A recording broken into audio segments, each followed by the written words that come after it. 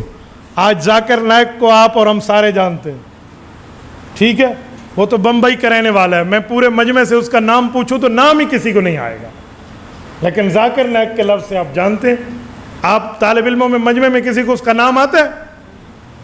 اس کا نام عبد الکریم ہے, جی نام نہیں جانتے, کام اس کا دنیا جانتی ہے. کیوں؟ اس کی قوم نے اس کو سنبھالا ہے, اس کی قوم نے اسے جتنے وسائل تھے سارے پرووائڈ کیے ہیں. آج وہ دنیا میں گونج رہا ہے, اہل حق اہل باطل اپنی جگہ, میرا اس کے لیے جو نظریہ ہے وہ دنیا جانتی ہے کہ وہ کیا شے ہے. لیکن آپ حضرات بھی تو اپنے بزرگوں کو اور اپنے علماء کو, مسلک کے اوپر کام کرنے والوں کو سنبھالیے, تعاون کیجئے, علمی طور پہ بھی نہیں تو کم از کم وہاں جا کر استفادہ بھی کیجئے. کریں گے انشاءاللہ. جزاکم اللہ تعالی. آج کی گفتگو ہماری یہ براہ راست چلنی تھی, لیکن آپ کے یہاں 4G کے سگنل نہیں ہیں تو براہ راست نہیں چل سکی.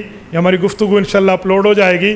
مفتی عبد الواحد قریشی لکھیں آپ یوٹیوب پر تو آپ کو ہمارے 2.5 لاکھ سے زائد سبسکرائبر ملیں گے. اسی طرح آپ مفتی عبد الواحد قریشی فیس بک پہ لکھیں تو آپ کو 1.4 ملین سے زائد ابو فالوورز ملیں گے.